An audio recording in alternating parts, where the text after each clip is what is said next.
அன்பானவர்கள் அனைவருக்கும் இனிமையான மகிழ்வான வணக்கங்கள். நம் திறமை எல்லையற்றதுங்க. உன் திறமை எல்லையற்றது என்று யாராவது சொன்னால் நம்புவீங்களா? நம்ப மாட்டோம். ஏனென்றால் நீ உன்னையே நம்பவில்லை. தினமும் காலையில் எழுந்திருக்கும் பொழுது உன் மனசுக்குள் ஒரு குரல் கேட்கிறது. அது உன் கனவுகளை பார்த்து சிரிக்கிறது. இது உனக்கு சாத்தியமில்லை என்று சொல்கிறது. அந்த குரலுக்கு ஒரு பெயர் இருக்கிறது. அதன் பெயர் என்ன தெரியுமா? அதுதான் பயம். பயம் என்பது என்ன? பயம் என்பது உன் எதிரி அல்ல. பயம் என்பது உன் மனசு உன்னை பாதுகாக்க முயற்சிக்கும் ஒரு வழி. ஆனால் பிரச்சனை என்னவென்றால் அந்த பாதுகாப்பு உன்னை சிறையிலும் போட்டுவிடுகிறது. புரூஸ்லி சொல்றார், உன் திறன் எல்லையற்றது.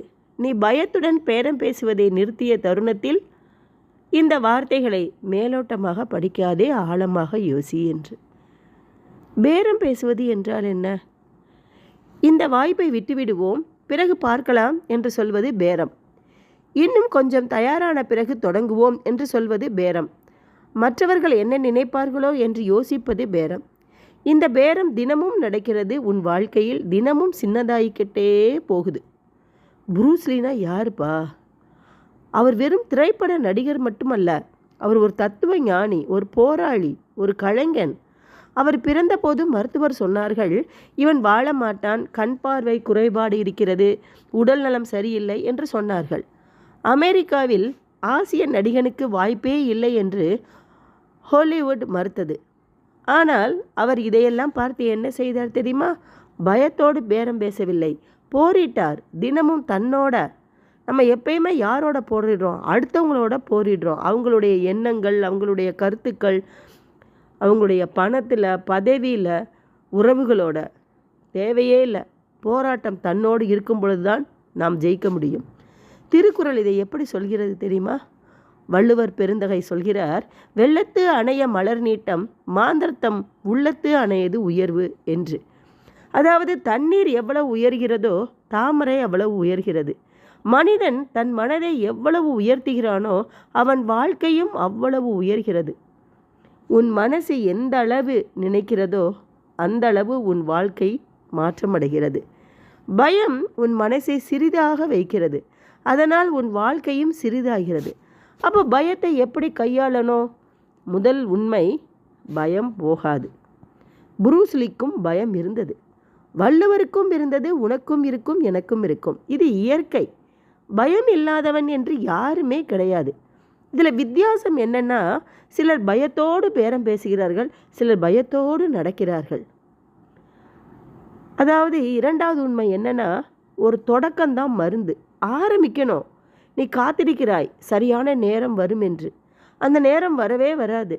நேரம் உன்னை தேர்வு செய்யாது, நீயே தான் நேரத்தை தேர்வு செய்ய வேண்டும். இன்றே தொடங்கு. சின்ன அடி போதும்.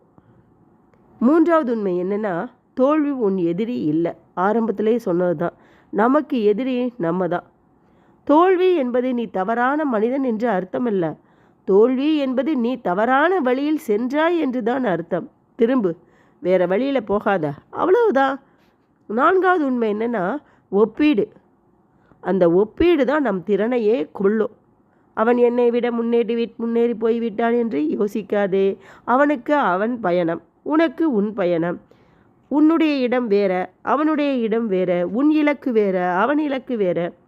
உன் நேற்றை விட உன் இன்று சிறப்பாக இருக்கிறதா என்று மட்டும் பார். இன்று ஒரே ஒரு முடிவு. உன் மனசுக்குள் இருக்கும் அந்த பேரம் பேசும் குரலை இன்று கொஞ்சம் அமைதிப்படுத்து. அது சொல்வதை கேள், ஆனால் நம்பாதே. அதை நம்பாமல் ஒரு சின்ன அடியை மட்டும் எடுத்து வை. அந்த ஒரு அடி உன் வாழ்க்கையே மாற்றும். புரூஸ்லி ஒரு வார்த்தையில் சொன்னார், நட, அவ்வளவுதான். நிற்கக்கூடாது, ஓடிக்கிட்டே இரு. நீயும் நட.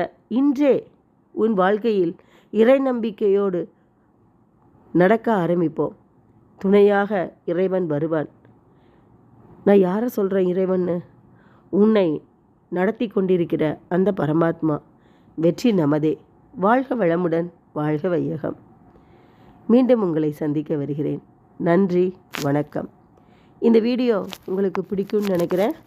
லைக் பண்ணுங்கள், ஷேர் பண்ணுங்கள் அண்டு சப்ஸ்கிரைப் பண்ணுங்கள். தேங்க்யூ.